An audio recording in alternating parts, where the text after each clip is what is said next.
Olá, muito boa noite, sejam todos bem-vindos a esse nosso cantinho aqui na internet, em que hoje provavelmente vai ser a nossa última live minha e do Lemão de 2021, se assim o senhor permitir. Ele não permitiu que tivesse pulamos duas semanas consecutivas, por motivos N, né? Não vem aqui ao caso, mas estamos aqui de volta para fazer a última live. Por que a última live? Nós vamos dar uma folga para vocês, a nossa cara lavada nessa internet aqui, né, Lemão?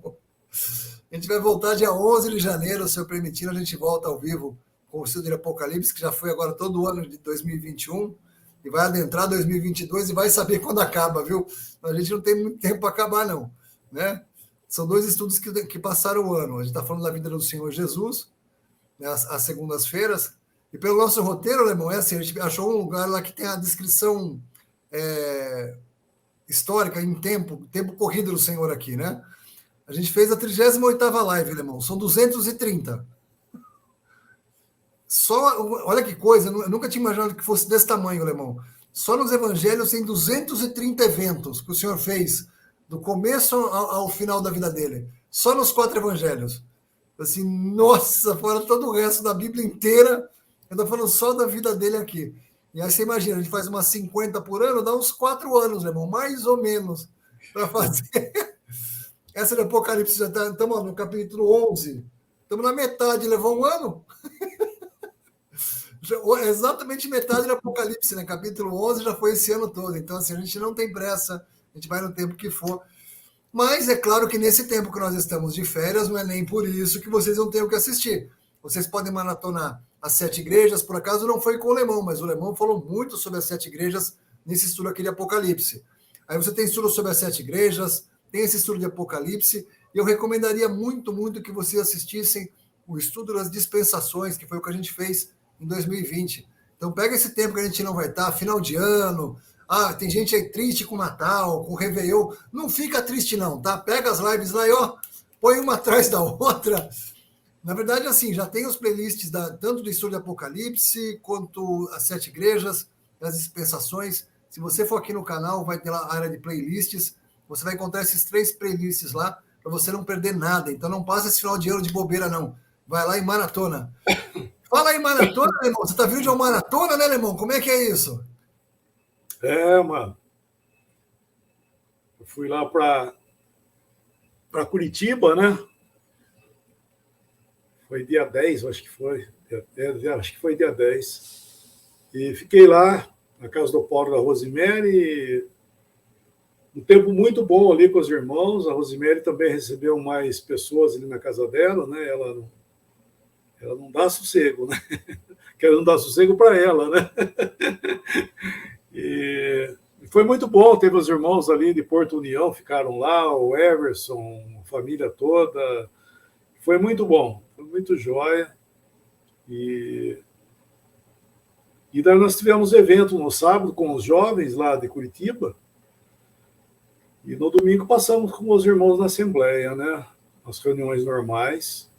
E também eles promoveram uma reunião, acho que foi quarta-feira à noite, esse dia lá, os irmãos na Assembleia, né? Promoveram uma reunião, não lembro se foi terça ou quarta, mas foi ali. E, enfim, foi bem aproveitado. Daí eu desci para Florianópolis e fiquei lá com os irmãos também, foi muito bom.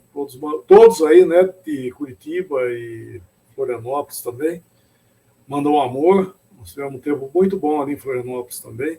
Eu, na realidade, era para estar voltando amanhã, sabe? Mas por uma questão de necessidade familiar, eu acabei voltando. Cheguei essa madrugada, 2 da manhã, mais ou menos, aqui em Limeira. E assim foi, mas foi muito, muito, muito bom. Fiquei lá na casa do Luiz Bueno, com a Marli, lá em... Ah, que maravilha! Puxa vida! Palhoça. Que inveja! Que inveja! Foi muito bom, viu? Puxa vida, muito jóia. Agora, Lemão, você sabe que assim, você veio de uma maratona, é bom você andar. Porque aqui, ó, olha os irmãos de Olímpia lá. Lemão, estamos esperando você aqui, Olímpia. Eu fui excluído. Ele não falou você, estou chamando você, Lemão. Ele colocaram de escanteio. Então fala com o Fabrício, aparece lá, viu? Não, eu vou aparecer assim, pode, se Deus quiser. Agora tem que dar um sossego, final de ano, né? Tem que ficar em casa. Quer dizer, eu estou para ir, se senhor permitindo, no domingo agora, lá para Guarulhos, com os irmãos lá em Ah, que Guarulhos. maravilha. Passar o dia com eles lá, se Deus quiser. Vai para Guarulhos, falou na live, vixe, Guarulhos vai ficar pequeno lá. Meus irmãos vão lá para ouvir o Lemão. Aproveita, é um tempo muito bom. Arranca a cabeça do homem, é para sugar tudo mesmo. Vai lá. Faz ele falar Apocalipse tudo de novo. Muito bom. Enfim, dado todos esses recados, vamos retomar de onde paramos, né, Lemão? Estamos lá em Apocalipse, capítulo 11, versículo 10 em diante. Vamos lá. Lemão, vamos ver se hoje não cai, Lemão. Pelo menos se não cai. Vamos ver se passou essa fase. Então, vamos ver, né, como é que fica. Vamos ver. Lembrar que eu tô com o notebook aberto aqui, foi ele que está sustentando aqui, porque o telefone não vai mesmo, né? O celular não funcionou. Mas vamos lá. Alemão, deixa eu te falar uma coisa. Para me consolar, lá, me chamaram para Bahia. Lá. Pode vir também, irmão Márcio, para Bahia, porque em Olímpia o povo não me quer. Não vou mais lá também, não. Já me expulsaram de lá. Vamos lá. Apocalipse 11, versículo 10 em diante, diz assim, irmãos. E os que habitam na terra se regozijarão sobre eles, e se alegrarão, e mandarão presentes uns aos outros, porquanto estes 2 profetas tinham atormentado os que habitam sobre a terra. E depois daqueles 3 dias e meio, o Espírito de vida, vindo de Deus, entrou neles, e puseram-se sobre os pés, e caiu grande temor sobre os que viram. E ouviram uma grande voz do céu, que lhes dizia, subi cá. Deixa eu trocar a versão como eu não gosto aqui. E as 2 testemunhas ouviram grande voz vinda do céu, dizendo, sube para aqui. E subiram ao céu numa nuvem, e os seus inimigos as contemplaram, né, as testemunhas. Naquela hora houve grande terremoto, e ruiu a 10ª parte da cidade, e morreram nesse terremoto 7.000 pessoas, ao passo que as outras ficaram sobremodo aterrorizadas, e deram glória ao Deus do céu. Passou o 2º ai. Eis que sem demora vem o 3º ai. O 7º anjo tocou a trombeta, e houve no céu grandes vozes dizendo, o reino do mundo se tornou de nosso Senhor e do seu Cristo, e ele reinará pelos séculos dos séculos. E os 24 anciãos, que se encontram sentados no seu trono diante de Deus, prostraram-se sobre o seu rosto e adoraram a Deus, dizendo, graças te damos, Senhor Deus, Todo-Poderoso, que és e que eras, porque assumiste o teu grande poder e passaste a reinar. Na verdade, as nações se enfureceram. Chegou, porém, a tua ira, e o tempo determinado para serem julgados os mortos, para se dar o galardão aos teus servos, os profetas, aos santos e aos que temem o teu nome, tanto aos pequenos como aos grandes, e para destruíres os que destroem a terra. Abriu-se então o santuário de Deus, que se acha no céu, e foi vista a arca da aliança no seu santuário, e sobrevieram relâmpagos, vozes, trovões, terremoto e grande saraivada.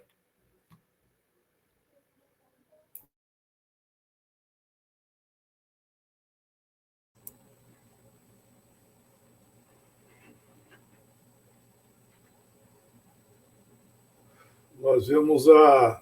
Tá dando para ouvir, irmão? Tá normal?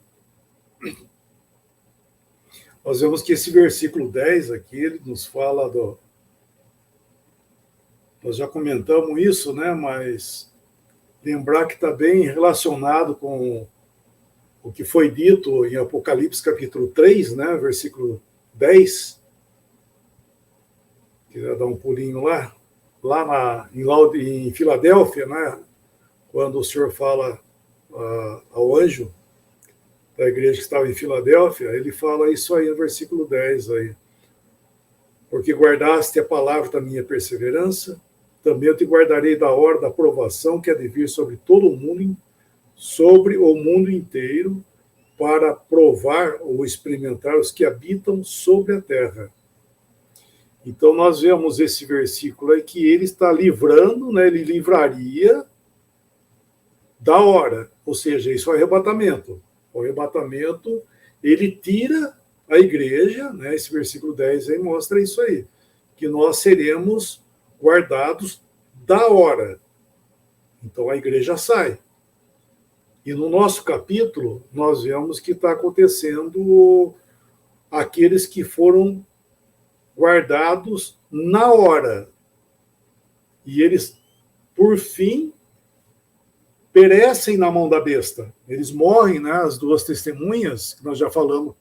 Eu espero que tenha entendido quem são as duas testemunhas, né? Então, eles perecem na mão da besta. E agora vem o quê? Vem o versículo 10 que nós estamos vendo aí, que é o cumprimento desse versículo de Apocalipse capítulo 3, que é a prova daqueles que habitam sobre a terra. Isso é terrível, porque eles estão passando aí por esse tempo de juízo, e quando morrem essas três, perdão, as testemunhas, as duas testemunhas, quando eles morrem, nós vemos que eles fizeram uma demonstração da satisfação que eles tiveram de que acabou. Né? Para eles acabou a perturbação dos dois. Dos dois que eu digo, as duas testemunhas. Estou falando de dois, mas nós já falamos muito bem claro que pode ser 200, pode ser 2.000, não importa quanto. Né? Eu estou usando a palavra mais ao pé da letra aí. Então, essas duas testemunhas foi aqueles que infernizaram, será que eu posso usar a palavra, né? Assim, no certo sentido, que incomodaram eles demais, por causa da verdade, do testemunho que eles estavam dando contra eles. E, então, eles eram incomodados. Quando eles morreram, que o Senhor permitiu que eles morressem, nós vemos que houve uma satisfação muito grande e houve festa. Eles se expressaram mesmo de forma feliz que os dois haviam sido mortos. As duas testemunhas, né? Então, eu estava lembrando também, irmão, que é interessante que o Senhor, né, quando esteve aqui, o Senhor incomodou. Mesma coisa, sabe? Só que a grande diferença, que nós já falamos isso aí, que o Senhor não abria o céu para descer fogo e nem causava nenhum dano, né?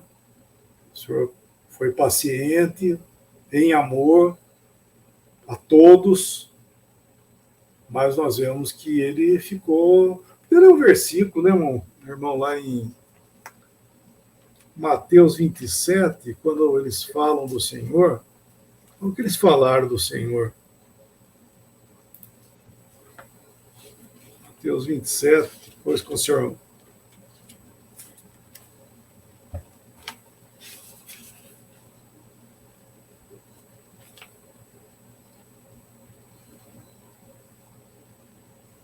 É, 27, 62, 62, 63, olha. Quando eles foram falar para Pilatos, eles disseram assim, ó. Deixa eu ler aqui, que a sua leitura está melhor do que a minha Bíblia aqui. Está meio escura aqui a minha Bíblia. 63, ó. Quando eles falaram a Pilatos, né, disseram, Senhor, lembramos-nos de que aquele embusteiro, enquanto vivia, disse, depois de 3 dias ressuscitarei. Ordena, pois, que o sepulcro seja guardado com segurança até o 3º dia, para não suceder que, vindo os discípulos, o roubem e depois digam ao povo, ressuscitou dos mortos, e será o último embusto pior que o primeiro. Então, nós vemos que eles estavam incomodados, né, com o testemunho que o Senhor estava dando contra eles, e E eles morreram de medo, vai que esse homem, alguém vai lá roubar, como é dito aí, né? Só que quando aconteceu isso, no capítulo 28, nós vemos que pagaram para eles uma grande soma de dinheiro, né? O versículo é 28, 12.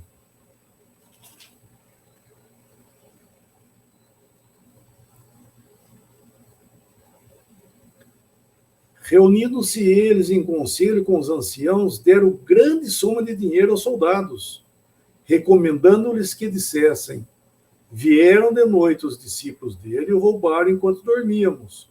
Caso isto chegue ao conhecimento do governador, nós o persuadiremos e vos poremos em segurança. Eles receberam dinheiro, fizeram como tal, e essa versão se divulgou. Quando ele fala até o dia de hoje, é que ficou essa versão dita aí. Porque imagina, né? Imagina se aquilo fosse realmente proclamado que esse homem estava vivo, nossa, daí ia ficar feia a coisa. Mas é interessante que o Senhor daí ressuscita realmente, mas ele não aparece a todos. E é diferente das duas testemunhas que nós estamos lendo, que eles ressuscitam. Puxa vida. Versículo 11, eles ressuscitam e aparecem a todos. Né? Depois, 3 dias e meio, um espírito de vida vindo da parte de Deus neles penetrou e eles se ergueram sobre os pés. E aqueles que os viram sobreveio grande medo. Então, eles são vistos. O Senhor não foi visto. Eles são vistos. Inclusive, continua, né? As duas testemunhas ouviram grande voz vindo do céu, dizendo: subi para aqui. E subiram ao céu numa nuvem, e os seus inimigos as contemplaram. Então foi diferente do Senhor, que o Senhor ninguém viu. E nós também, lembrar, né, que no arrebatamento nós também seremos levados desse mundo, e não nessas circunstâncias, né, graças a Deus, mas o mundo não vai ver. Arrebatamento, o mundo não vai ver. Nós vamos embora sem ninguém ver nada disso aí. Agora, esses dois vai ser um caso distinto, tanto do Senhor como nós, eles serão um caso à parte, porque é o tempo da grande tribulação, né? O tempo de juízo, e o Senhor está usando todas esses eventos e está colocando tudo diante deles como prova do testemunho contra eles mesmos, né? Contra eles mesmos. E aqui eles ficaram sem direitos, né, nenhum. Quando eles morreram, eles ficaram sem direitos. Eles são jogados aí os seus corpos são estendidos na praça, né? É isso que ele fala, na praça mesmo, né? Está ardendo. Isso, versículo 8, isso mesmo. São estendidos na praça para que todos vejam. O Senhor não, né? O Senhor foi interessante, que, embora eu não quero comparar eles com o Senhor, né? Estou comparando a questão dos eventos como testemunhas, né? No Senhor. O Senhor, quando morreu, ele não ficou exposto.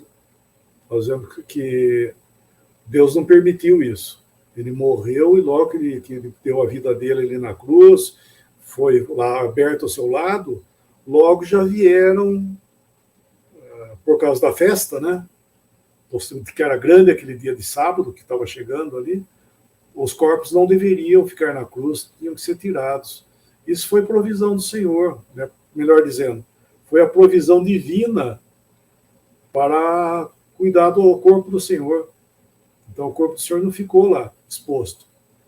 Foi José de Arimateia que foi lá juntamente com Nicodemos, isso é em João que nós encontramos, né?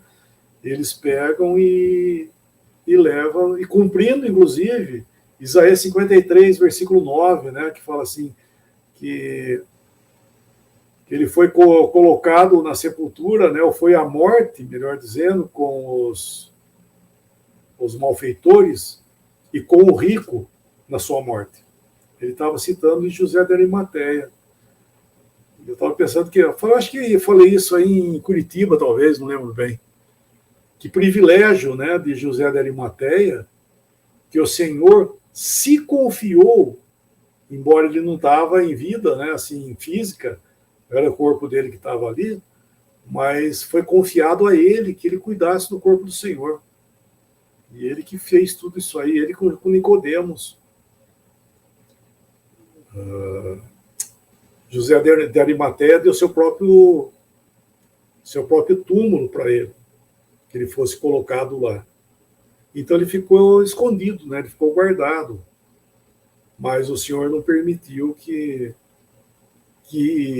os incrédulos ouvissem depois de ressuscitado. Somente são os crentes, os cristãos, melhor dizendo, né? Os discípulos do Senhor que viram o Senhor ressuscitado.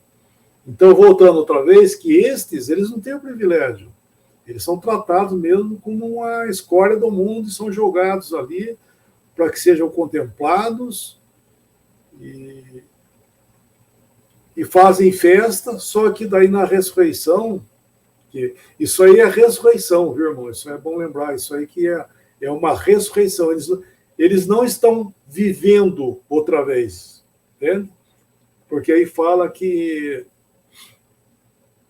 depois de 3 dias e meio, um espírito de vida vindo da parte de Deus penetrou neles e eles ergueram sobre os seus pés, e aqueles que os viram sobreveio grande medo. Então, aqui não é voltar à vida outra vez. Aí é a ressurreição, porque eles sobem ao céu. Vem a voz para eles subir ao céu, e eles subiram ao céu. Então, eles não estão como Lázaro ressuscitado, né? Eles estão aí. Essa, na verdade, é o cumprimento da última fase da ressurreição dentre os mortos. E assim, é nesse caráter que eles vão e sobem ao céu. Mano, tô aqui erguendo a mão para falar um negócio para você, perguntar, na verdade, né? É interessante que hoje a gente vê a cristandade buscando muitos sinais e tentando achar alguma coisa pública do Senhor, né? O que a gente sabe é que assim, as maravilhas e sinais públicos e grandiosos, eles acabaram ali no começo da igreja, né? O último grandioso sinal foi realmente o Senhor na cruz, mas mesmo Paulo e os apóstolos ainda faziam alguns sinais ali, né? Curavam pessoas, tudo. E a gente vê que, por exemplo, depois Timóteo já não é mais curado e Trófimo também não é curado, ou seja, começa a diminuir os sinais e maravilhas públicos.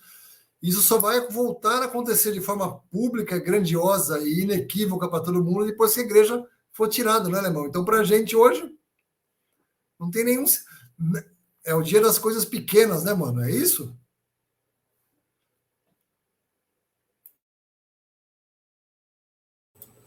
Ligar o microfone. Sim, é verdade, irmão. É bom lembrar esse detalhezinho mesmo, que estão querendo, né, grandes coisas. Na verdade, essa busca de sinais e tudo mais é a ostentação de querer ser grande, né? Nós não estamos vivendo esse tempo. Estamos vivendo um tempo de coisas pequenas e bem pequenas. Não de bênçãos pequenas, né? Porque as bênçãos são todas as mesmas, né, do apóstolo Paulo e todos os nossos queridos irmãos do início, é a mesma verdade. Nós estamos lendo aqui a Escritura, está a mesma verdade, está para nós hoje, não mudou nada. O que mudou foi o tempo. Então, o tempo, sim, é o tempo de fraqueza, de ruína, mas nós temos todas as coisas, como é que eu posso dizer, de semelhante forma. lá em Apocalipse, nós acabamos de ver lá Apocalipse capítulo 3, lá ele é dito que tens pouca força. Né? É a mesma força, mas é pouca. Entende? É a mesma força do início, só que agora é pouca força. Mas é a mesma verdade, é mesmo tudo. Senão a gente fica confuso, né? Eu achei interessante que nesse capítulo aí, o senhor põe uma divisão, né, naqueles que são pertencentes ao céu e daqueles que são pertencentes à terra, né? Mesmo entre os salvos aí do judaísmo e do mundo também, né? Ele separa aqueles que são que vão à glória e aqueles que vão ficar aqui para reinar. Ele não mistura, ele vai tratando cada um na sua ordem, porque o Deus é um Deus de ordem, não Deus de confusão. E dessa forma, se nós não colocamos esse Deus de ordem, nós ficamos buscando coisa que não existe, né? Vamos chamar assim. Pelo menos, digo assim, não é que não existem. Não é para o nosso tempo. Ficamos correndo atrás do vento mesmo, porque senão não vai achar. E daí se incomoda com eventos do mundo. Então, os eventos do mundo passam a ser os eventos proféticos para aqueles que buscam coisas. E daí fica perdendo tempo, porque, por exemplo, desde quando eu me conheço por gente, por assim dizer, né, como diz o ditado aí, por exemplo, a marca da besta, eu já vi marca de besta, qualquer coisa que você imaginar na vida, eu já escutei que marca de besta. E se fosse, né, por exemplo, a primeira vez que eu ouvi a marca da besta, que era, eu nem lembro, eu acho que foi na morte do Kennedy. Quantos anos faz isso aí? Na verdade, quantos anos fazem? Quanto está fazendo isso aí?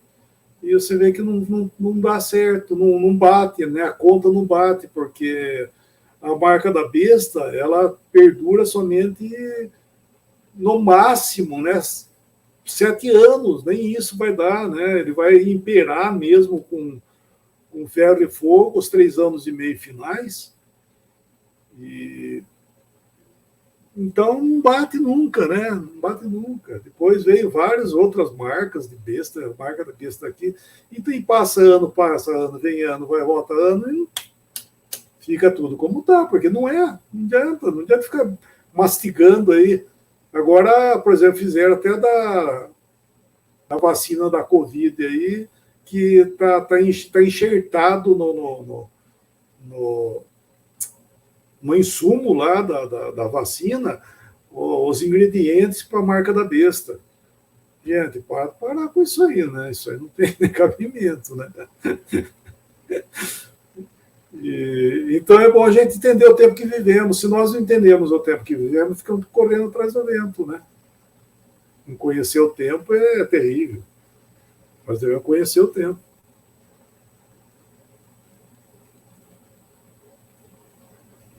Eu não sei se eu quero deixar frisado, mano, porque assim, coisas públicas e grandiosas para que todo mundo veja é só depois que a igreja foi embora. Para a gente não vai ter nada. Pode esquecer.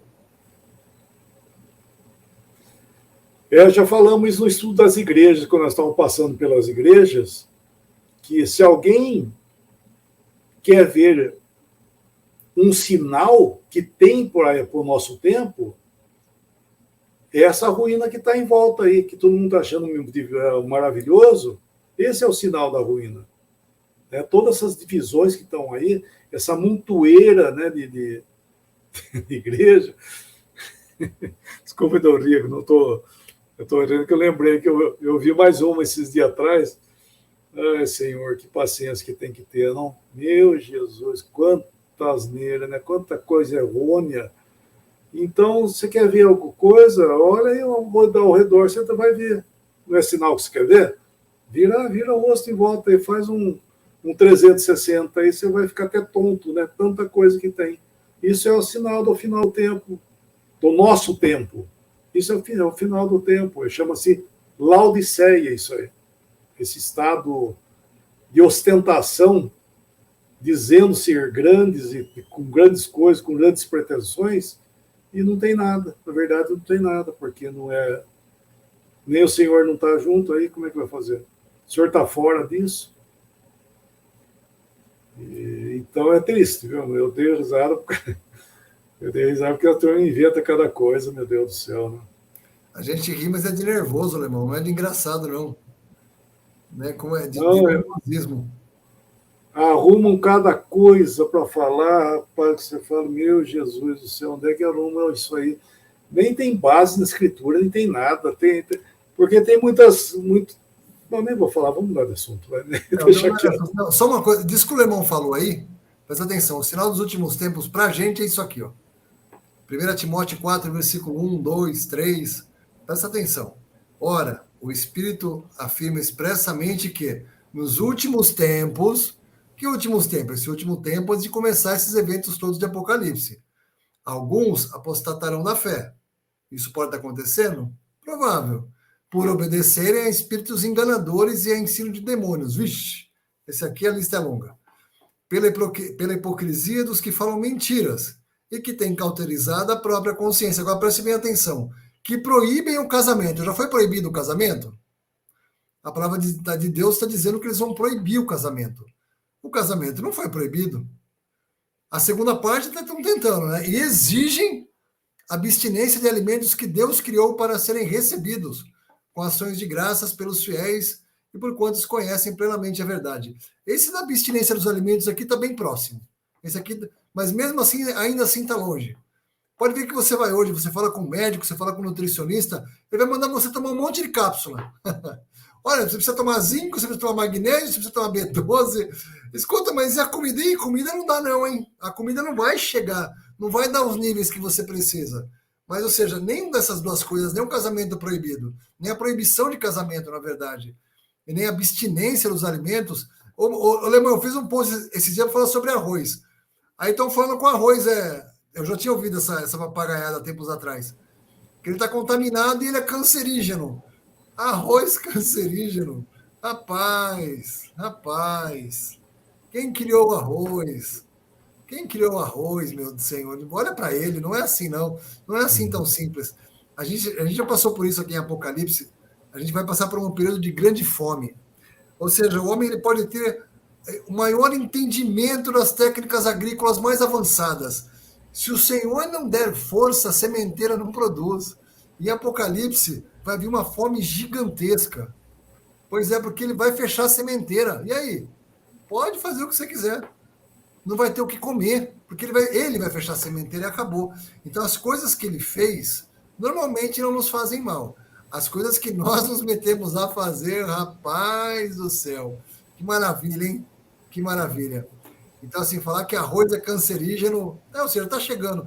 Não pode comer batata, arroz é cancerígeno, e por aí vai essas papagaiadas toda que o povo inventa aí, né?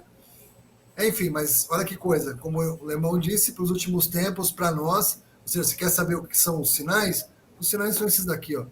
Apostatar da fé, espírito enganador, hipocrisia, mente cauterizada, proibição de casamento, abstinência de alimento que Deus criou. Então, aí, ó. Abstinência de alimento seria vegano ou vegetariano? Não, porque vegetariano e vegano só come o que Deus fez. Não, eles não se abstêm, não. Quem se abstém é a gente. Sabe o que a gente fala das coisas de Deus? Tem que comer salada. Ai, salada não tem gosto. Tem que comer fruta. Ai, eu não gosto de fruta. O vegano e o vegetariano estão comendo.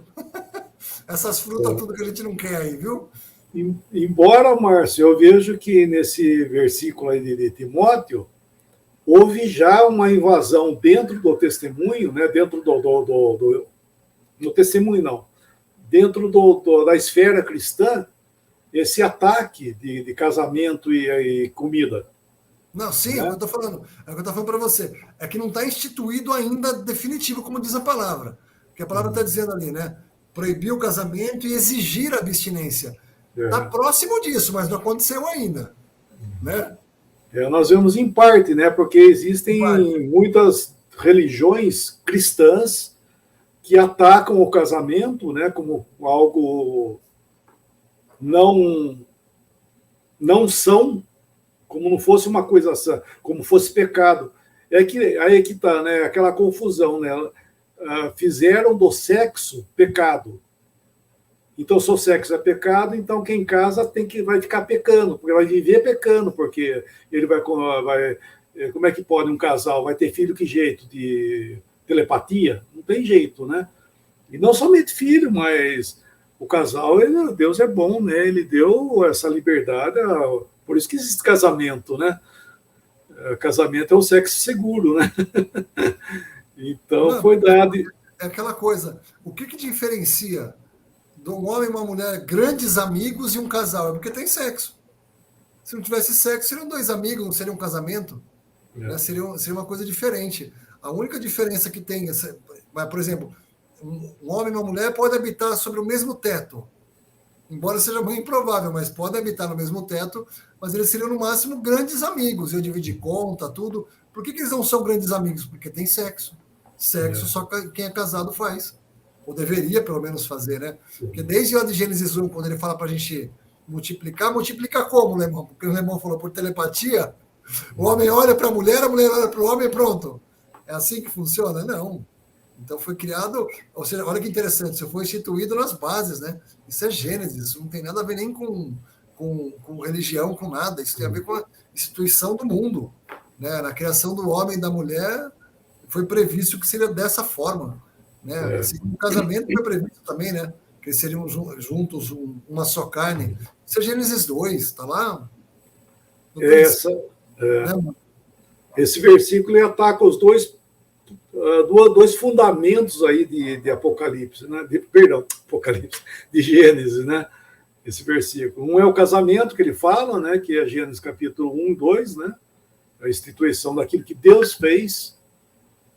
E o outro é quando Noé sai da arca e é instituído a alimentação para o ser humano. E de lá veio e trouxe até aqui. E eles atacam ali também. Esse é um ataque contra esse princípio que Deus instituiu para que o homem comesse, desse para todos, né? Então, terrível, né? Isso não é mundo, isso é dentro da cristandade, né? Não entender quando a Escritura fala, né? Timóteo, por exemplo, está falando dentro da esfera cristã e não do mundo, né? E isso é muito terrível, porque é o abandono dos princípios divinos, estabelecimento de Deus para a natureza, né, para o mundo, como você falou, né, foi para o mundo que foi falado isso aí, é para todos os homens. O cristão que deveria valorizar isso, no fim, ele é o que mais entra nessa encrenca aí de querer invalidar aquilo que Deus estabelece. Isso é terrível. Esse é um outro ponto também dos finais do fim dos tempos, né? Porque é isso, apostatarão da fé. Que fé? A fé cristã. Aqui está falando para a gente que é dentro de casa. Tanto que ele fala que eles querem proibir pelos fiéis, então, ou seja, é bem dentro de casa. Então, esses sinais que a gente acha que vê no mundo, que está caindo míssil, está tocando a trombeta em Israel. Não, os sinais estão dentro de casa. É bem visível, é dentro da profissão cristã. Né? Como o irmão disse, e a gente, acho que todo mundo concorda, a gente está vendo isso já em parte acontecendo, sim. Sim, já acontece. Triste, não triste, né? A gente está vendo, se alguém duvida que a palavra é a palavra e que ela vai se cumprir, a palavra diz que nos últimos tempos vai ser desse jeito aqui. Então, acho que a gente está arrumando, olhando pelo que a palavra diz, rapaz, esse negócio aqui dando ouvido a espíritos enganadores, rapaz, o que tem de cristão ouvindo anjo. Esses dias me falaram lá, está falando sobre terreno de reunião, né? Eu falei assim, nossa, mas essas igrejas, Márcio, tem tanta cura, tem tanta coisa boa que acontece lá dentro. Eu falei assim, rapaz do céu, então, né? Pois é, está acontecendo, só não é o Senhor que está fazendo, né? Só não é o Senhor, porque se o Senhor sempre foi público, eu não escolheria determinadas igrejas. E a gente deve sempre lembrar, né? Senhor, em seu nome não fizemos maravilhas, e não profetizamos, e não expulsamos demônios. A resposta dele é elucidatória. Afasta-te de mim, porque nunca te conheci. Então, sim, fazem coisas no nome do Senhor, fazem parecer que é dele, mas imagine nós que não deveríamos reconhecer isso. Então, assim, tem lugares aí que tem pessoas sendo curadas? Até pode ter, sim. Não é pela força do Senhor. Vale lembrar que, assim, quando a gente vê lá, por exemplo, a gente olha na palavra, quando Moisés foi fazer aqueles sinais para Faraó, muitos dos sinais que Moisés fez, os magos conseguiram fazer também, tá? Eles não conseguem criar vida, mas quem disse que um demônio não consegue curar uma pessoa? Quem falou que não? Né? A gente vê, por exemplo, lá em Jó, que Satanás toca a carne de Jó, né? E ele fica doente. Quem disse que Satanás não pode curar para ser um sinal? Pode, ele não pode criar vida. Vida ele não pode criar, mas ele pode fazer grandes sinais, sim, né? Principalmente em recintos fechados, né? Não é público, né? O Senhor faz, como a gente está falando aqui de sinais públicos, é interessante essa característica dos nossos tempos. Nem Satanás faz sinais públicos dessa forma, né? Provavelmente Deus não permite isso. Só o Senhor fazia coisas públicas, os apóstolos também depois, e aí cessou. Coisas públicas, inequívocas, curar multidões. Paulo fez isso, o Senhor fez isso, de curar todos, ou seja, sem restrição de lugar, de número, né? Sem dizer que a tua fé que não te curou, não, eles curavam. Então eram sinais públicos. Satanás não faz sinais públicos dessa forma. Embora ele possa, sim, tá vendo, agir dentro de um recinto e curar. A gente não sabe, a gente não deve nem se meter com isso. E não achar que é isso que valida o lugar onde o Senhor está. Ah, lá, mas aquele lugar tem um monte de cura. Tudo que aquele cara fala acontece. Quem falou que é isso que valida a presença do Senhor no meio da gente? Quem falou que são sinais que validam onde o Senhor está? Ou sinais visíveis, como uma pessoa dessa afirma? Ou como alguém erroneamente pode afirmar? Sugiro aquele livro, A Ordem de Deus. É bastante elucidatório sobre esse ponto, sobre o terreno de reunião.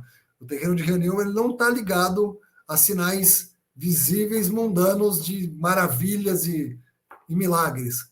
Esse com certeza não é. Mas, enfim, vamos tocando aqui, Lemão. Não te ouço, não te ouço. Ainda não tenho telepatia, tá vendo, Lemão? Aqui é modelo antigo, se você não ligar... O versículo 13, quando eles sobem para o céu, houve um terremoto.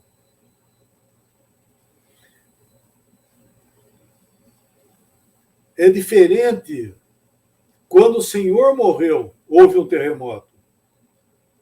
Né? Quando o Senhor morre, tem um terremoto. Aí tem o terremoto quando eles são assuntos aos céus. O Senhor toma eles, né, eles sobem, daí teve um terremoto. Porque eles ficaram... Esse terremoto é para sacudir, né? Logicamente, é para sacudir o estado deles, é para chamar atenção, né? Vamos chamar assim, diz essa palavra. E eles realmente eles falam isso no final do versículo 13, né? Eles deram glória a Deus, que fala isso, né? Deram glória a Deus. Só que esse glória a Deus é bom entender que não é para salvação, é apenas o reconhecimento daquilo que Deus estava fazendo. Porque esses são os que habitam sobre a terra, esses são aqueles que rejeitaram já lá atrás o testemunho de Deus.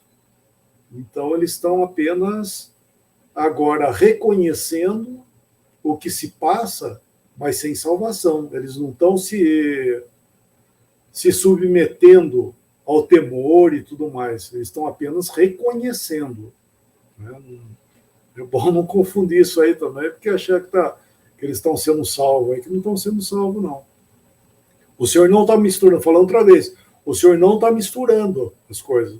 Ele está separando bem em ordem aqueles que são levados aos céus e aqueles que ficam aqui, os salvos e os perdidos. Ele está separando, que nos evangelhos fala lá, um será tomado e deixado o outro e tudo mais. Isso é a separação das coisas aqui nesse mundo também. Então é bom só esse detalhezinho aí que estava pensando, que não confundir esse reconhecimento com salvação ou coisa parecida. É apenas eles vendo isso, não tem, né? Não tem como negar. Mas perdidos, estão perdidos aí, né? Estão ficando para esse mundo aí. E assim encerra esse ai, né? Como diz o versículo 14, né? O segundo ai, ele encerra aí nessa manifestação vamos chamar assim, glorificação, vamos usar essa palavra, das testemunhas, né? Eles são levados ao céu nessa nuvem aí. E aí encerra esse segundo ai.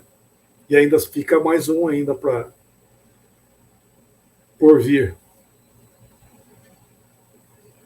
Eu acho que dá para falar mais um pouquinho continuar aí, né? Desse versículo 15 em diante. Que agora é a sétima trombeta, né? Versículo 15 em diante, agora vai tocar a sétima trombeta que estava em falta, né? Houve um parênteses aí, e agora essa sétima trombeta vai ser tocada. Que essa é a trombeta famosa, né, Alemão? Essa trombeta é a bênção, né? Oh, puxa vida, como confunde essa trombeta aqui, viu?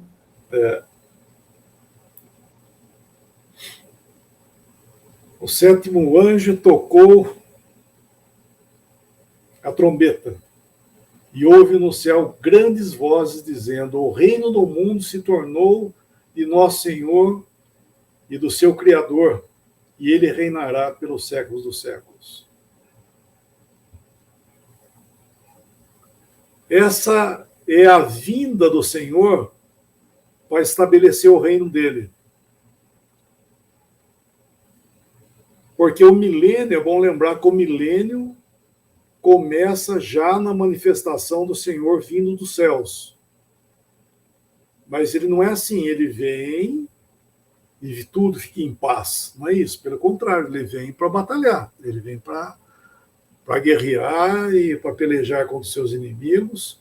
Então nós estamos encontrando nesses versículos como fosse uma face, né, dessa manifestação do Senhor. Então é isso que ele está falando. É quando ele fala que o reino se tornou de nosso Senhor e do seu Criador, ele reinará pelos séculos dos séculos, é o princípio do estabelecimento daquilo que vai acontecer. É o cumprimento, né?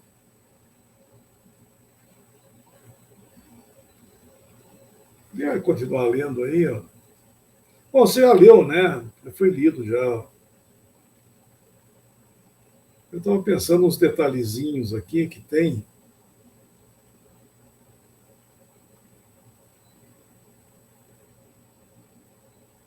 Porque existe uma diferença. Porque a vinda do Senhor, as coisas vão acontecendo, né? Não vai acontecer tudo uma vez. Como esse versículo fala aí, o reino do mundo se tornou de nosso Senhor, do seu Criador, e ele reinará pelos séculos dos séculos. Isso é o princípio da manifestação do Senhor. Porque o Senhor vem e vai acontecer cada coisa no seu tempo, né? As coisas vão acontecendo. Por exemplo,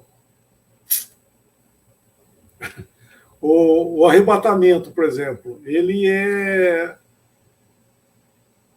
embora marca, né, o fim da dispensação da graça, mas ele é um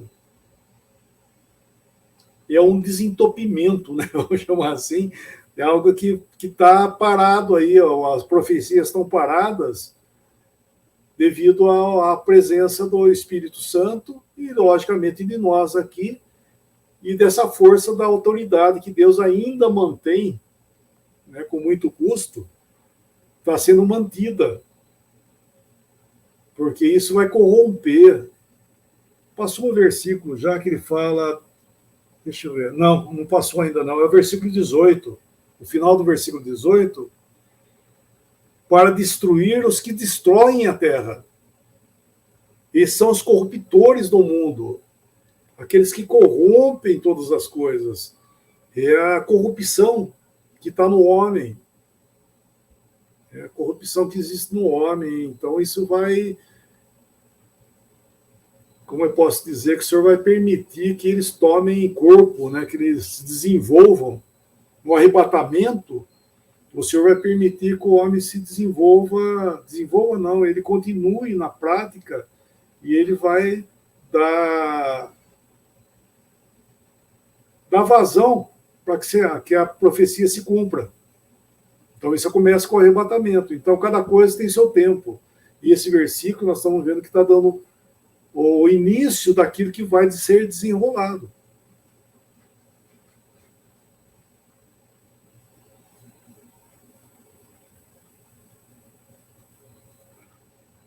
E o Senhor vai, só lembrar, né, que o Senhor vai tirar, nós já falamos, tirar o governo, né, aquilo que está detendo ainda, né, ele está segurando ainda o governo, de uma certa forma, e o Espírito Santo, que é aquele, né, lá ele fala aquilo que agora detém, e depois ele fala daquele que o detém. Um é o sistema de governo que Deus estabeleceu no mundo para botar ordem, e o Espírito Santo, que ainda está segurando as coisas. E aí, nesse versículo, é a continuação. Esse versículo nosso aqui, o 15, é a continuação daquilo que está por vir. Então, nós estamos encontrando, nós estamos lá na frente já, nós estamos vendo algo já acontecendo. Você falou esse negócio como se fosse uma rolha. Tem um versículo, eu estou querendo lembrar qual é a expressão que ele usa. Não sei se é Jeremias, Daniel, que ele fala que vem como inundação, como enxurrada. Qual é o versículo? Eu quero aqui lembrar. É Daniel 9. É Daniel 9? É. Versículo 20.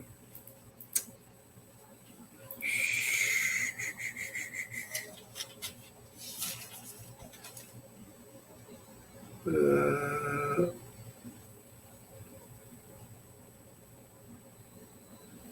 26. Se é que é esse.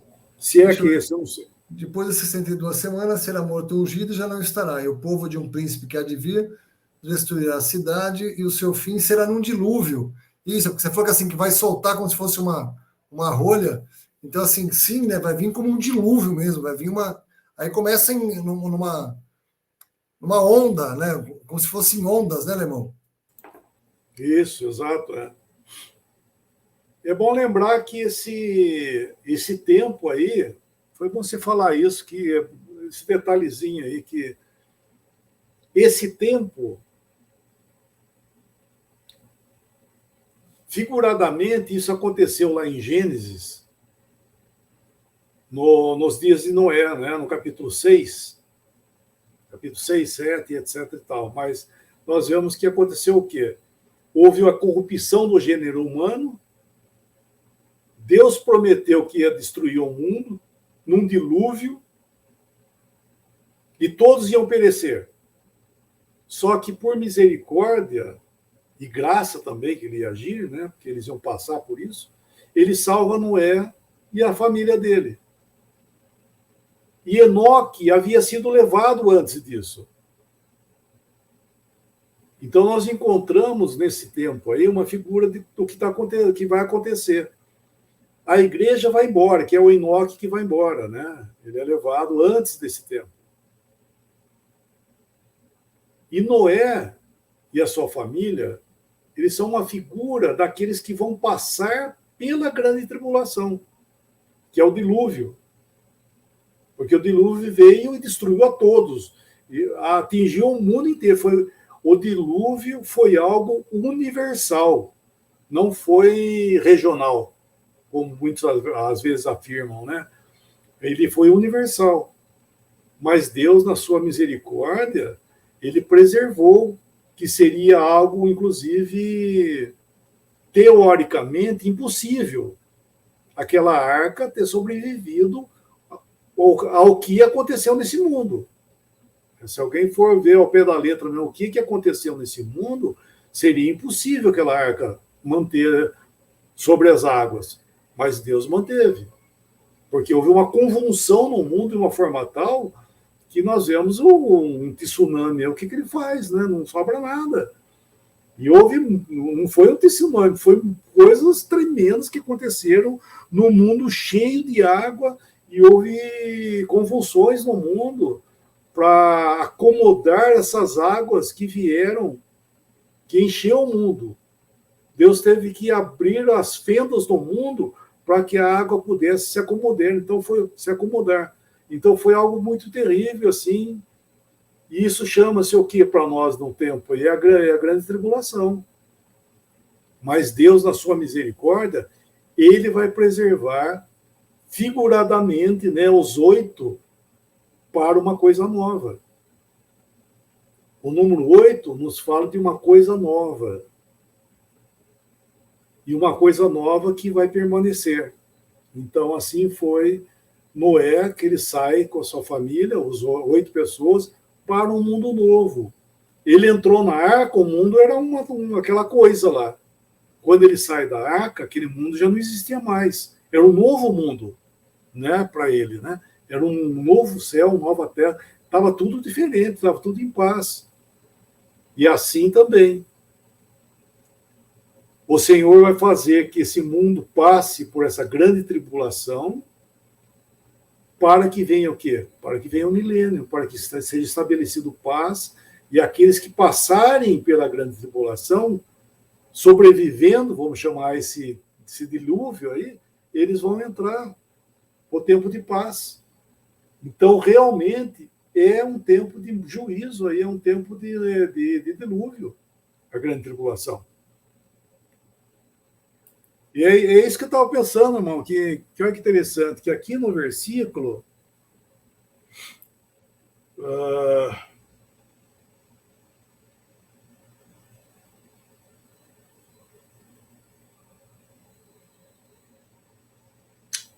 Ixi, a vida tá. No 15, 18. As nações. Ele fala.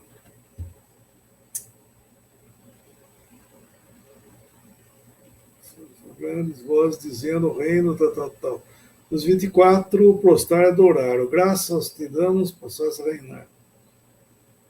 Mortos no Senhor dos filhos da terra.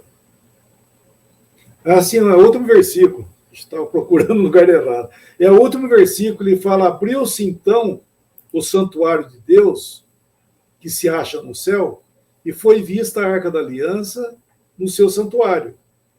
E sobrevieram relâmpagos, vozes, trovões, terremoto e grande saraivada. Dá uma olhada no capítulo 4. No capítulo 4, ele fala no versículo 5, do trono, eu vou ler aí na sua, que você está colocando, que é mais fácil. Do trono saem relâmpagos, vozes, trovões, e diante do trono ardem 7 tochas de fogo, que são os 7 Espíritos de Deus. Então, olha que interessante, aí no capítulo 4, sai relâmpagos, vozes e trovões. Lá no nosso capítulo, voltando ao capítulo 11, o que acontece lá? Relâmpagos, vozes, trovões, terremoto e grande saraivada. Pois é, então, a coisa pegou, né? Agora é a época de juízo. Então, nós vemos que é acrescentado a visão lá do capítulo 4, agora no capítulo 11, já é acrescentado terremoto e grande saraivada, que é o juízo de Deus. Melhor dizendo, é o julgamento do céu à terra. É Deus no céu trazendo o juízo para a terra. É isso que está acontecendo. Porque o dilúvio foi isso, né? Foi do céu para a terra. E houve as convulsões, por isso que falei, por isso que fala aí, terremotos, né? Saraivada. O terremoto é aqui e a saraivada é do céu. E no dilúvio foi justamente isso. Veio a água, que veio do céu, de uma forma torrencial, e o terremoto é a convulsão que existiu no mundo enquanto a água caía, começou a haver convulsões de uma forma tal que ninguém conseguiria sobreviver, como de fato aconteceu, né? Você está falando essas coisas da água, né? Que aconteceram, o Senhor fala lá, né, em Mateus, assim como não foi nos dias de Noé, também será a vinda do Filho do Homem, porquanto assim como nos dias anteriores ao dilúvio, comiam e bebiam, casavam e davam-se em casamento, até o dia que Noé entrou na arca. E não o perceberam, senão quando veio o dilúvio os levou a todos. Assim será também a vinda do Filho do Homem. Porque é interessante, se você for olhar tudo que vai acontecer em Apocalipse, o que você falou da arca, como é que vai sobrar um testemunho para entrar no milênio? Você vai derrubar todo esse juízo, derramar esses juízos todos na terra. Porque é que nem você falou do dilúvio, que é uma coisa que assim, a gente não viveu o dilúvio, para saber exatamente como é que é. Né? Mas, por exemplo, a gente vive muita inundação. Pode ver um relato de quem passa por uma inundação. A pessoa fala assim, nossa, mas foi muito rápido. Estava chovendo, de repente, começou a levantar os carros tudo e virar tudo. Ou a famosa cabeça d'água que acontece em cachoeira. A pessoa está lá curtindo uma cachoeira, debaixo de chuva, de repente, vem aquela torrente de água que a pessoa não espera. E de onde veio esse acúmulo de água? Então, ou seja, é interessante isso. Parece que está tudo calmo, que não está acontecendo nada. De repente, começa. Né? E aí, como o Alemão está vendo, parece que está tudo muito devagar, parece que é a paz, e aí o negócio vai ficar feio. E aí realmente vai começar a vir de cima, né, Alemão? E ele começa os tratamentos dele com Israel, né? Vamos lembrar esse detalhezinho aí também. Ele começa os tratamentos dele com o seu povo. Já começa a tratar com Israel, porque é ali que ele vai... A primeira manifestação dele ao mundo vai ser justamente com os seus, né? Vamos chamar assim. Ele vai vir, como ele disse que ele viria para pisar lá no Monte das Oliveiras, né? E ele começa a tratar com o seu povo e vai tratar. Por isso que aí fala, inclusive, mano, nesse versículo aí, no versículo 19, que foi visto, nós vemos que o santuário, ele não está na terra, né? Esse versículo não fala isso. É bom lembrar que isso aí está falando, é simbólico, né? Isso é simbólico. O santuário no céu, por que ele está falando santuário? Porque no céu, porque na terra não tem santuário aqui. Os santuários estabelecidos aí é tudo coisa humana. Até a própria Jerusalém, que os judeus estavam até então fazendo sacrifícios e tudo mais, não estava sendo reconhecido por Deus. Então nós encontramos o quê? O santuário no céu. E a Arca da Aliança. O que é a Arca da Aliança? É a lembrança de Deus com o seu povo de Israel. Isso aí não tem nada a ver com o gentil, esse caráter de Arca da Aliança, tá? Porque muitos pensam que a Arca da Aliança é com a igreja, inclusive, né?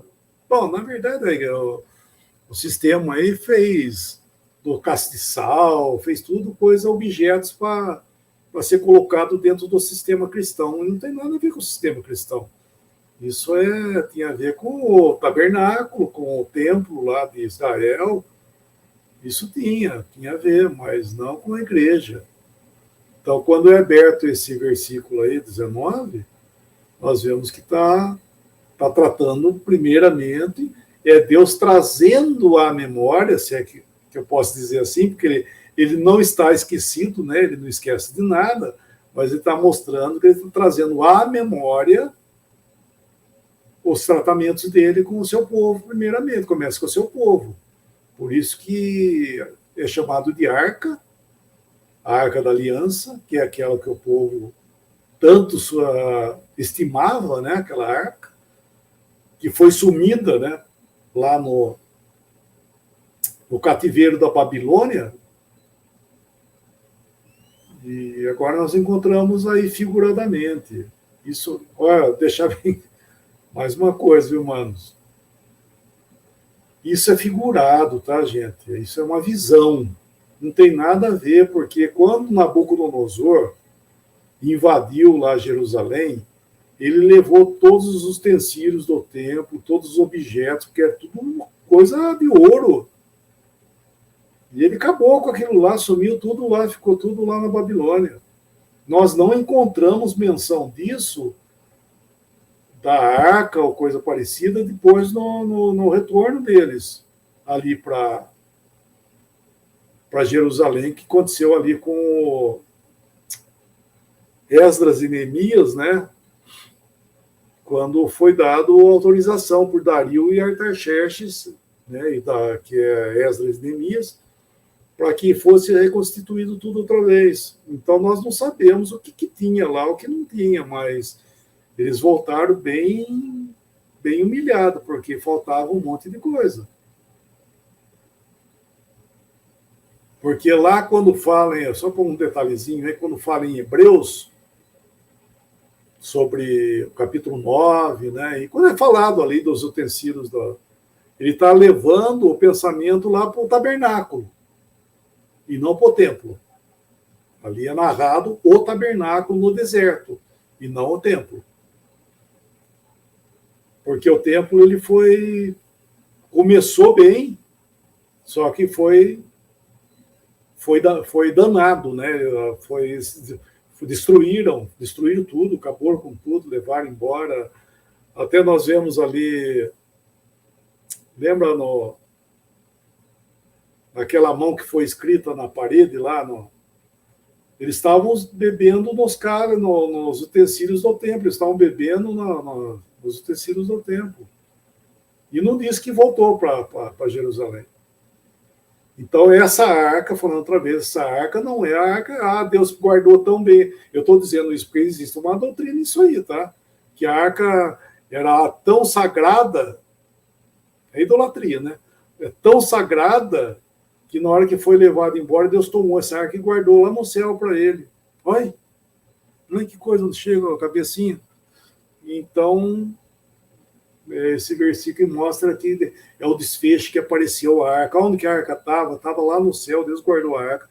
Faz favor, né, gente? Não ver, né? Deus não está preocupado com objetos, né? Ele está preocupado com pessoas e tudo mais. Então, esse tabernáculo, esse santuário e a arca são figurados porque ele está mostrando que ele está abrindo, né, um cenário do que ele vai começar a tratar primeiramente com o seu povo. O concerto que ele tinha feito, porque essa é a arca da aliança. Que aliança? A aliança que Deus fez com o seu povo.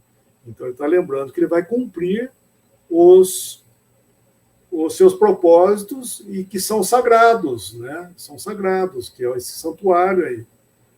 E se acha lá no céu, não na terra, falando outra vez. E é figurado. Então é bom só esse detalhe aí para não confundir essa visão, essa aparição aí. Alemão, nesse momento aqui eles vão entender que o negócio é com eles, irmão? Esse começo, Sim. pelo menos? Porque você lembra, puxa vida, as 7 festas de Jeová, né? Nós já falamos sobre elas, né? Depois acabar o Apocalipse, a gente faz uma dessa, alemão, das 7 festas. As 7 festas de Jeová, ela começava com a Páscoa, Pães Asmos, Primícias e Pentecostes, que eram as 4 primeiras festas. Depois havia um intervalo de 3 meses a 4 meses e retornavam as festas outra vez. Começava com as trombetas, que seria a 5ª festa, né? As trombetas, o dia da expiação e a dos tabernáculos. Eram as 3 últimas que concluíam no final. Então havia uma separação. As 4 primeiras festas, elas já foram cumpridas. A Páscoa nos fala do sacrifício de Cristo, que é o cordeiro que tinha que morrer, ser sacrificado, ele veio, já foi sacrificado. pães asmos, que eram 7 dias que eles tinham que ficar isentos de qualquer fermento nas suas casas, que é o tempo presente, né, figuradamente, que o pecado está sendo tirado, só que não deles. Depois eu chego lá, que está tocando a nós. E depois tinha as primícias, que é uma figura de Cristo ressuscitado. Cristo é as primícias dos que dormem. E, por fim, o Pentecostes, que isso aconteceu em Atos capítulo 2. Então, essas 4 festas teve o seu cumprimento, mas eles não viram nada. Eles perderam tudo isso aí. Nós entendemos, nós aproveitamos disso, que é Cristo, o Cordeiro Pascual, ou Pascal, né? Os 7 períodos da igreja, que deveria não haver fermento nela. Cristo ressuscitado, assunto ao céu, que é as primícias. E o Pentecostes, que é a vinda do Espírito Santo morar aqui nesse mundo. Isso já aconteceu. Faltam 3. Que é a que vai seguir aí, qual que é? Que está tendo intervalo. É o nosso tempo. E daí vai o quê? Surge a próxima festa, é a festa das trombetas, que para nós, figuradamente, vai acontecer. O que, que é? É a trombeta que nós vamos ouvir para ir embora desse mundo. E eles são o quê? A festa das trombetas é o chamado para que eles voltassem outra vez para o seu lugar de festa, que era Jerusalém. E eles vão fazer isso. Eles vão retornar outra vez para Jerusalém. Só que vai ser para juízo. Mas eles têm que ir lá, porque tem que dar continuidade onde parou. E daí a próxima festa era a festa do dia da expiação. Eles tinham que, nesse dia, chorar e afligir as suas almas.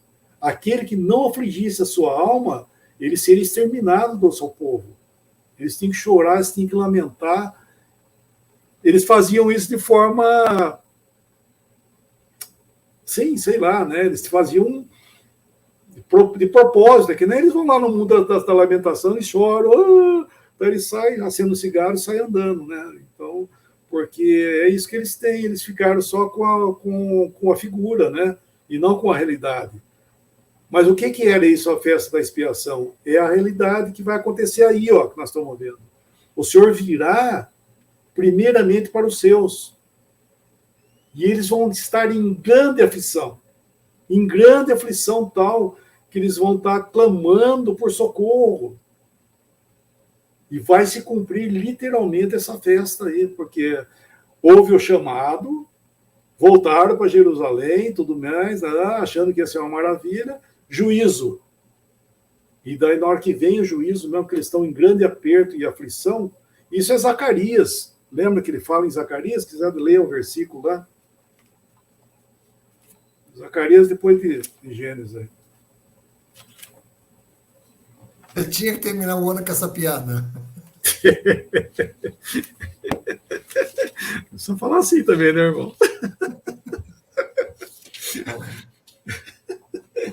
Capítulo 12. Capítulo 2, versículo 10. 10 e 11.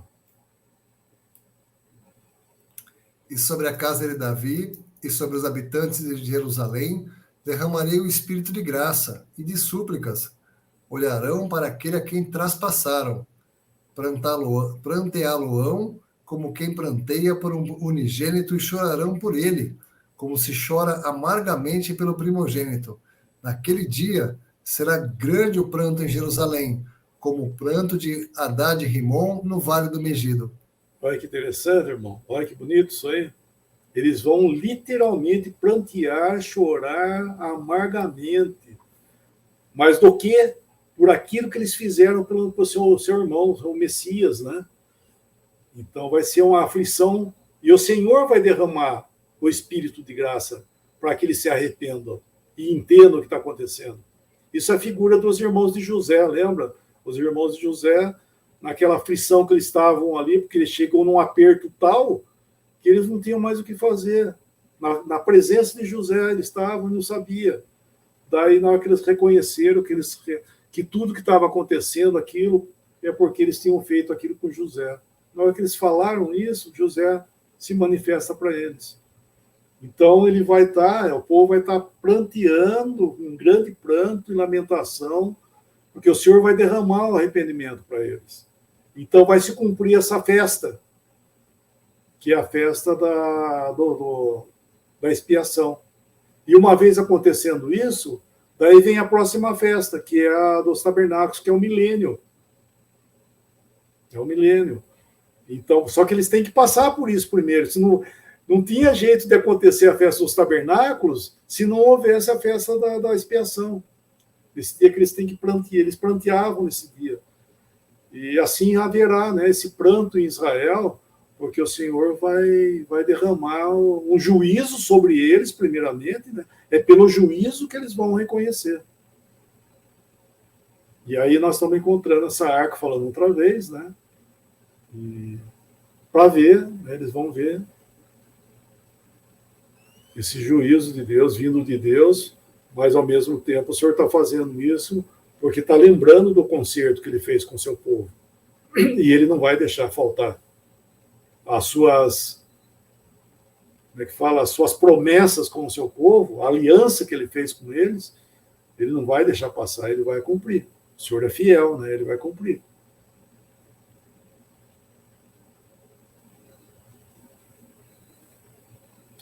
Tem um versículo lá que, só para falando da arca, aí só um detalhezinho, que ele mandou a arca para o cativeiro, ó, ele fala, Salmo 78.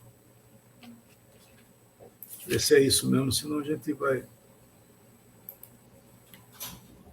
O salmo é grande, bem grande, né?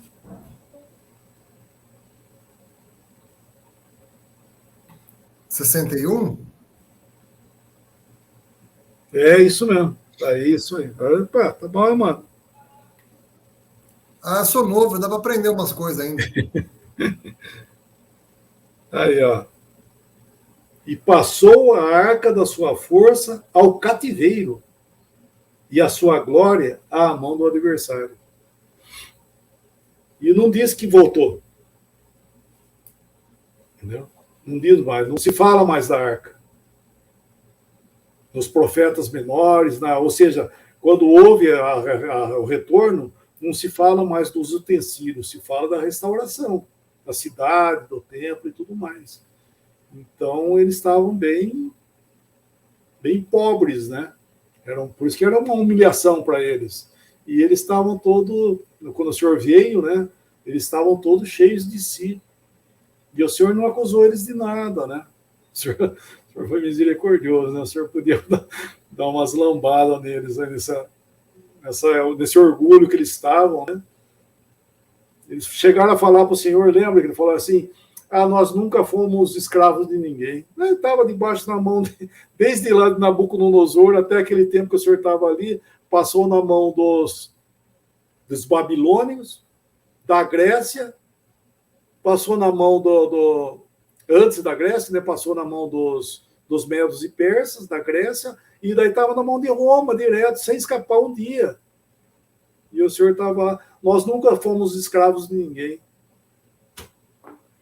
E o Senhor estava falando que era escravo do pecado ainda. O Senhor estava falando outra coisa.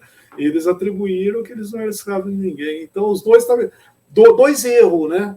Dois erros. Escravo do pecado e escravo do povo gentil. Estava desde Nabucodonosor, que é o tempo dos gentios, né? Não, e tem lá, né, mano, na casa de Naamã, tinha uma serva judia lá, né? É. Ou seja, isso vem de... Eles foram várias vezes que eles foram feitos escravos de outros, né? Sim, foram tomando uma parte do povo, o povo inteiro, né? Então, assim, essa história é antiga, e mesmo assim, eles esquecem de Naamã. O que aquela menina estava fazendo lá? Pois é. Ela foi fazer uma empreitada, ela foi contratada. Era uma serva, né? O povo não tem memória, alemão. Não, exatamente. E é isso que, na verdade, a gente está falando deles, né? Mas o que aconteceu conosco foi a mesma coisa, né?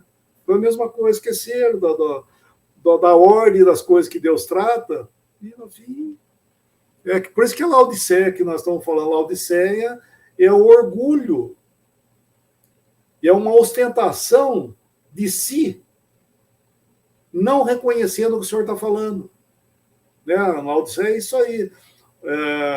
Rico, abastado, não precisa de coisa nenhuma, e o Senhor está falando, pobre, cego, miserável e nu. Só que não vê. Isso é muito triste, né? Você falou algo durante a live, Lemão, acho que eu achei bastante precioso. É o Senhor que vai colocar o arrependimento no coração deles. Lemão, se o Senhor não fizer isso, Lemão, é com a gente a mesma coisa. Aquilo que você falou é verdade. Se não é ele botar esse arrependimento, que a gente olhar para a gente e falar assim, nossa, eu não tenho nada mesmo, não. A gente não dobra essa serviço, não, Lemão. A gente vai andar reto, empinado. É o Senhor que dobra a gente, né? E misericórdia, claro, né? Isso misericórdia. Às vezes falando assim pode parecer que é uma forma forçada, mas não é não, isso é misericórdia. Porque se ele não fizer assim, irmão, não salvava ninguém. Com certeza. Irmão, isso é agir em misericórdia, porque a gente é muito brutos nesse sentido, né? De quanto a gente é duro, né? É isso, porque é isso mesmo, a gente fala do outro lá, mas a gente também é assim. É que o Senhor, graças ao Senhor, em misericórdia, Ele nos socorreu. Ele nos amparou, nos resgatou desse mundo aqui, nos arrancou da mão do maligno. Que nós estávamos falando sobre ontem sobre isso, né, Alemão? Que aqueles fariseus começaram a tramar, né, para matar ele lá em Mateus 12. E aí depois ele fala em João 8:44 que vocês são filhos do diabo. Pois é, a gente era os filhos do diabo também. Não tem terceiro filho. Ou você é filho de Deus ou você é filho do diabo. Não tem uma terceira entidade na história, né, Alemão? Não tem neutralidade. Então ele foi lá e nos arrancou da mão do inimigo, né? Nós já estávamos nesse caminho aí. Então a gente deve lembrar da gente. Falar dos judeus é fácil, e da gente. Verdade. Né? Então, assim, é o mesmo caminho, é o mesmo proceder, vamos dizer assim, né? Por isso que essa questão que você está falando que o arrependimento, ele é um estado, né? Não é um ato, né? Você pensa que arrependimento é um ato. É como eu fazer alguma coisa, acho que falamos aqui talvez, é como eu fazer alguma coisa para uma pessoa e falar, desculpa, viu? Tá, tudo bem, é uma demonstração de arrependimento, né? Você pisou pela pessoa, desculpa aí, foi sem querer, tá? E nas coisas de Deus, o arrependimento, ele não é um ato, é um estado, é o estado de arrependimento. Por isso que aí nós encontramos, que nós lemos em Zacarias, é um estado de coisa. Derramarei um espírito de graça e de súplica, é o estado. O Paulo fala isso de nós, né? Ele fala, ou não sabeis que é a bondade de Deus que os conduz ao arrependimento? É um estado. Isso é muito importante a gente entender, né? Que é em estado de arrependimento que nós aprendemos as coisas de Deus. Porque se nós somos tomados de algum orgulho, a porta fecha. A porta fecha porque Deus trata com o homem em arrependimento. Estou falando de cristão, não estou falando nós mesmos. Deus trata conosco em arrependimento, é um estado. Né? Se nós ficamos orgulhosos por algum tipo de alguma coisa, nós corremos um sério risco, né, de perder o norte da coisa, né, perder o rumo da coisa, porque é em arrependimento que nós vivemos. A vida cristã é um estado de vida. É a vida, né, como nós falamos, é a vida. Eu falei um negócio lá em... Falei um negócio, que coisa mais feia. Nós falamos alguma coisa lá em Curitiba, dessa questão do apartar-se lá ali de Timóteo, que é um estado. O apartar-se é um estado de arrependimento. Não é um ato. Eu vi que está tudo errado, eu saí de lá e acabou. Não está, é um estado Isso que você está falando, Alemão, é aquele povo que saiu do Egito, mas sonhava com os melão que tinha lá. Ou seja, ele saiu como um ato, ele saiu, não saiu? Saiu. E a mente dele saiu? Não, ele fez o ato de sair, mas ele continuou naquele lugar. É interessante isso, o físico saiu, a mente não. Essa é a diferença do estado e do agir.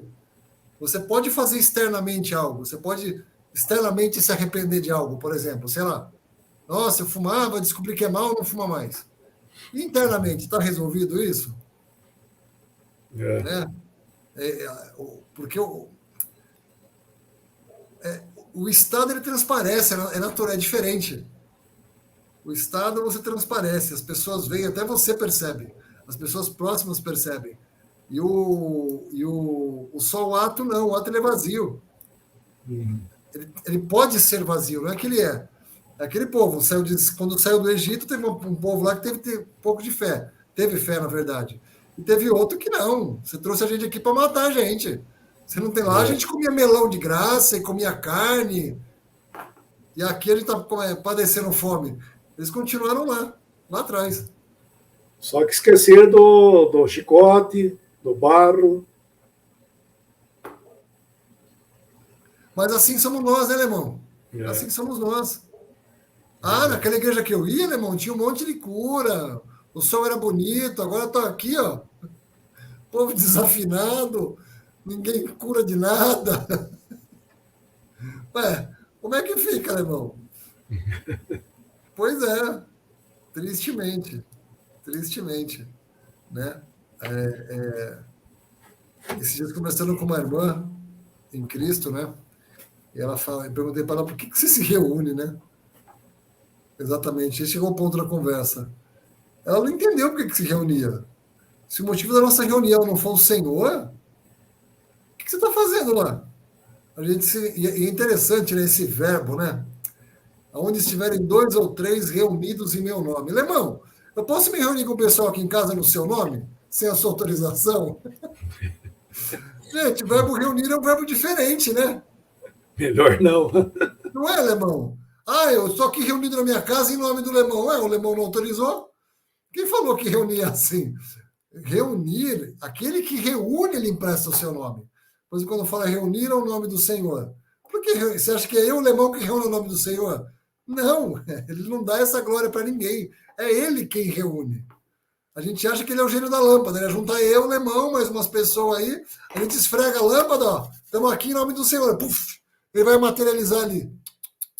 Não é isso, não. Quem acha que é assim, volta umas 20 lives para trás aí que o negócio está feio. Porque não entendeu, não. Não é isso. O verbo reunir tem isso. Só eu posso, por exemplo, se eu vou fazer uma festa, só eu posso reunir as pessoas ao meu nome. Se eu vou fazer um evento, eu vou mandar um convite para você, está aqui o convite. É reunião. Quem está te reunindo? O Márcio. O Márcio te mandou o convite. O Lemão recebe um convite toda semana para ele vir. Pronto. Quem reúne? É o anfitrião que reúne. Você não pode você se auto-reunir no nome de quem quer que seja, se essa pessoa que reúne não autorizar você. E a gente não tem essa autorização para reunir aonde quiser, achar que ele vai estar no meio. Porque não é isso. Então, reunir o nome do Senhor é porque ele reúne. E até isso a gente perdeu. Que é uma coisa básica. Que é uma coisa assim. Aonde você está reunido é o nome do Senhor? Mas é a igreja que eu vou, então. Será que é ele que reuniu? Mas se tem erro, se tem coisa que dá certo, coisa que não dá, você acha que o senhor está lá? Individualmente ele pode estar. Individualmente pode. Pode estar com os seus. O Espírito Santo está com cada um dos seus, pode também. Coletivamente é mais difícil. Quem diz isso? É o Márcio que diz isso? É o Alemão que diz isso? Está aqui, ó. É que a gente, como o Alemão falou ali, né, a gente esquece. A gente esquece muito fácil as coisas. Alemão. Mas nós já saímos do cativeiro, Alemão. Você saiu do cativeiro já, Alemão? Não, é que nós estávamos falando isso aí também, eu acho que na casa do... Eu não sei se foi na casa da Rosemary ou na casa do Luiz. O cristão, Porque o povo de Israel, eles tiveram em 3 lugares distintamente. No Egito, depois eles foram para o deserto, ficaram no deserto, e depois eles entraram na terra de Canaã, que era a terra da promessa. Embora ali não foi a concretização da promessa, como nós vemos em Hebreus, né? Ainda está por vir. O dia deles, né, o dia do descanso, está por vir, que é o milênio para eles. Agora, o cristão, ele, figuradamente, ele está nos 3 lugares ao mesmo tempo. Porque nós estamos nesse mundo, no Egito, né, por assim dizer, embora não escravos, mas nós estamos no Egito. Por quê? Porque nós vemos essa escravidão toda aí, um faraó dominando sobre esse mundo, e nós estamos ali. Só que nós estamos libertados disso, ou libertos. E, por outro lado, também o cristão, ele é um peregrino, que nós estamos no deserto, figuradamente, né?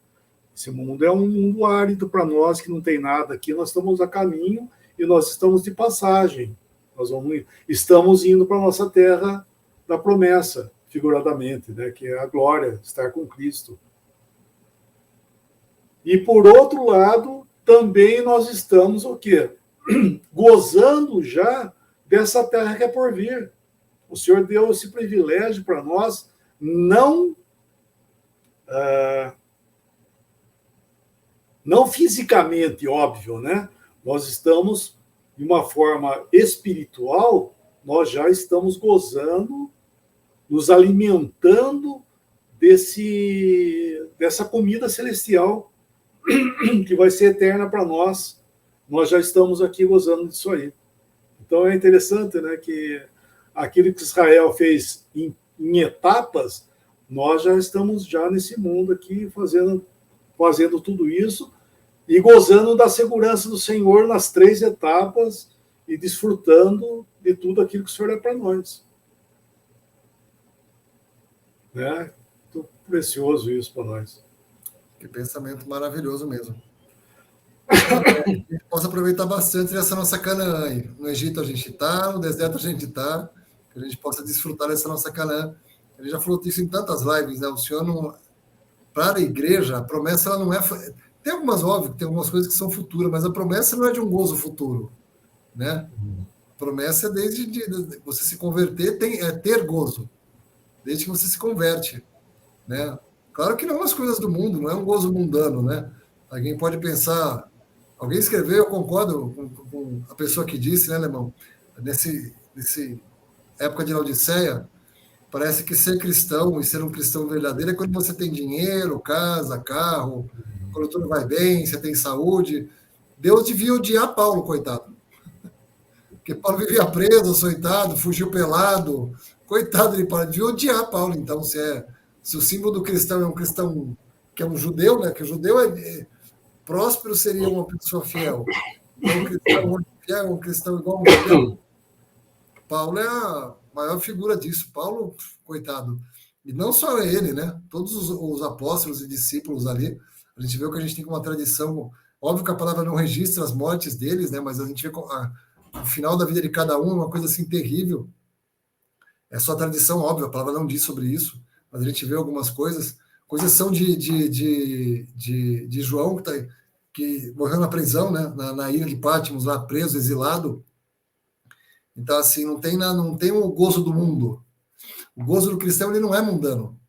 A gente deveria gozar, desfrutar e aproveitar dessa paz celestial que nos é dada, porque o Senhor disse, vos dou a minha paz. A gente vê, por exemplo, a gente com medo, a gente assustado. Não foi essa paz que ele deixou para a gente. Então, quem perde esse desfrute dessas 3 partes que o Lemão disse, que é desfrutar das nossas bênçãos celestiais, mesmo estando aqui, isso somos nós.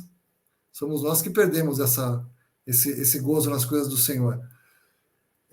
Porque, por exemplo, uma das coisas a única coisa que alimenta o espírito de um crente é isso aqui, palavra de Deus.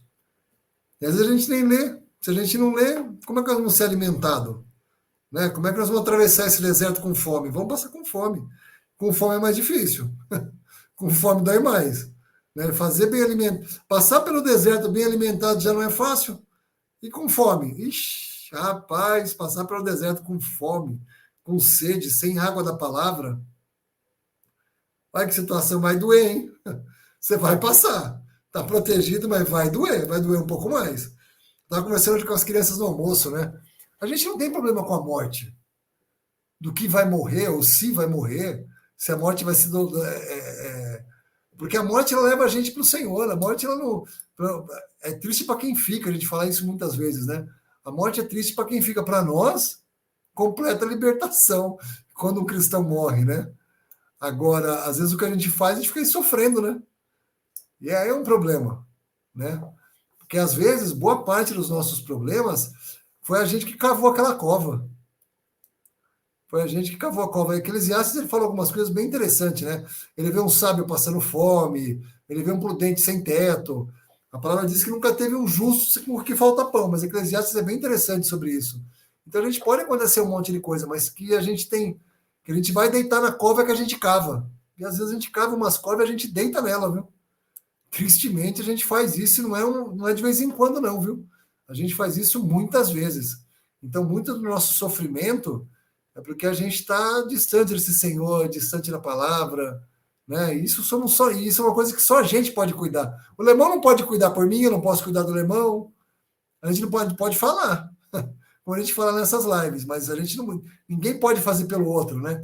Esse caminhar cristão ele deve ser feito por cada um de nós. Cada um deve ler a palavra, cada um deve orar, cada um deve estar onde o Senhor disse que estaria. Assim, é muito individual, né? Interessante que o Senhor trata com todos, mas a nossa caminhada é muito individual. Lemão, é isso por hoje, né, Lemão? Mais alguma coisa? Não, tudo em ordem, só. Então, acho que tá bem, né, irmão? Já deu aí. Conseguimos encerrar um capítulo na última do ano, no dia 10, no dia 20, pergunta dia 11 de janeiro, no capítulo 12. Que beleza! Senhor permitindo, se eles estivermos aqui, irmãos, a gente não tem esse negócio de final de ano, de Natal. A gente espera vocês no próximo ano, porque vai mudar mesmo o ano, né? Mas assim, não tem. Para quem possa ver sua família, aproveite os momentos em família. Muita gente tira férias nessa época do ano. Aproveite para estar com os seus. É que aproveite para estar com os seus sempre, né? Se a gente tiver uma conversa com uma pessoa, ela, no Natal, no Ano Novo, eu estou sozinho, mas a gente está junto o ano inteiro. Por que você está preocupado com o Natal e o Ano Novo? É isso mesmo? Tanta época para ficar junto? Quer dizer, o resto não contou nada? Que a gente ficou junto, né, Alemão? Quer dizer que se eu não passar o Natal com você, não tá bom, Alemão? Ô, puxa vida! Mas estamos o ano inteiro, toda semana nós estamos aqui juntos, rapaz. Ô, puxa vida! Ai, mas no Natal eu tô sozinho. Ah, por favor, gente, por favor, faz isso não. Né? Porque assim, como a gente não sabe qual vai ser o último dia, e se hoje for o último dia? Não chegar o dia 25 do Natal, e aí? E se hoje acabar? E se hoje o Senhor vier nos buscar? Tem que aproveitar hoje. Hoje é o dia da salvação. Hoje é o dia para você estar com quem você ama. Hoje é o dia de você fazer as coisas. A gente só vive hoje, gente. A gente não vive amanhã, não.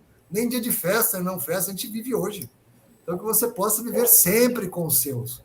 Né? Não é só esses 2 dias do ano aí, não, que os homens inventaram. É uma bobagem sem fim. Né?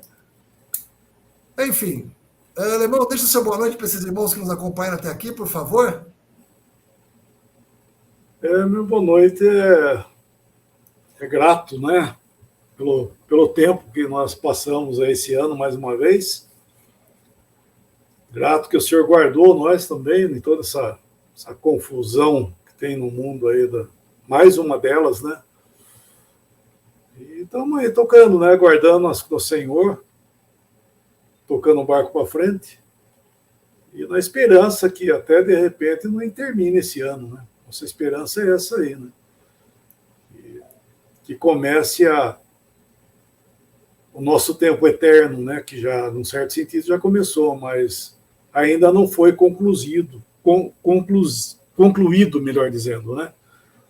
Nós estamos aguardando a redenção dos nossos corpos. Então, deixar uma boa noite aí a todos, agradecido também, todo o tempo juntos aí. E desculpar também por aquilo que a gente não dá muitas vezes para continuar e falar, mas eu acho que já é o bastante, né, que a gente está podendo ler aí e compartilhar. Então, deixo minha boa noite a todos, na esperança que nós nos veremos a qualquer instante. Isso é certeza. Isso é certeza que nós nos veremos, isso é certeza. Isso é uma certeza, né, Alemão? A gente, por exemplo, estava pensando sobre isso. Como a gente vai deixar o planeta, eu não sei. Aliás, cristão nenhum sabe. Ou a gente sai pela morte, ou a gente sai porque o Senhor vem nos buscar. A gente também não. É interessante que as pessoas falam que a certeza é a morte. Para o cristão, não é. A gente pode sair pelo Senhor, que seria a melhor maneira, ou sair pela morte. São duas maneiras. Né? Então a gente não pode, nem isso a gente tem certeza de como a gente vai deixar esse mundo. Né? Então a gente não. Nossa única certeza é o Senhor. Nossa certeza é o fim. O fim é com o Senhor. Tudo que nós estamos vivendo aqui é esse tempinho entre hoje e estar com o Senhor. Só isso. Esse é o tempo que nós estamos vivendo. Não tem outro tempo.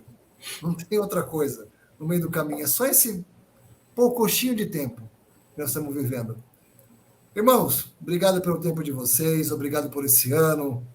Os nomes aqui, a gente poderia falar nomes de muitas e muitas pessoas de todo o Brasil, do mundo afora, que nos acompanham, seguem essas lives, escreve para a gente.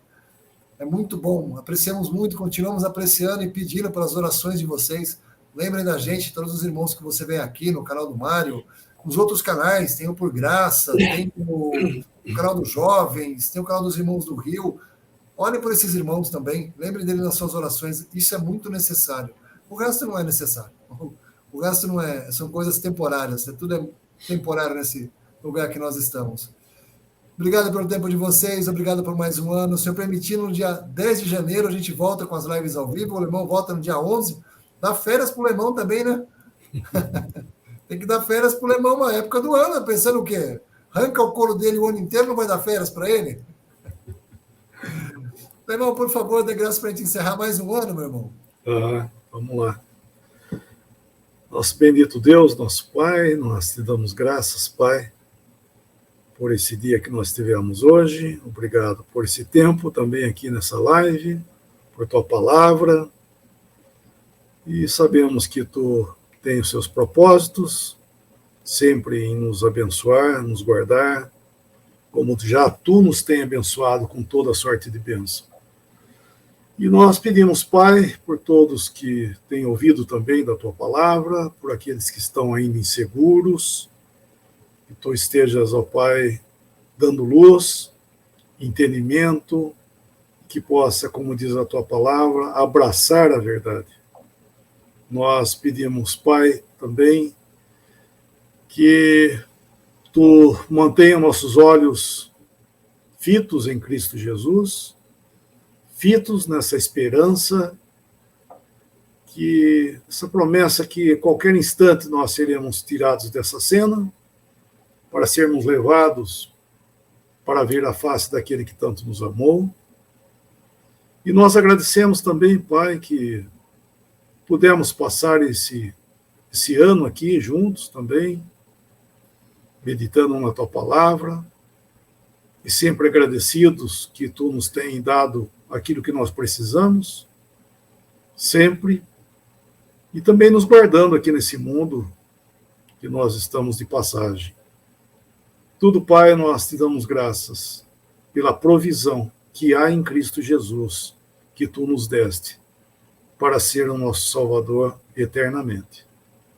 Obrigado e nos encomendamos por essa noite ainda, no nome bendito do teu Filho Jesus, nosso Senhor e nosso Salvador. Amém. Amém. Boa noite a todos. Até ano que vem, se permitindo. Amém.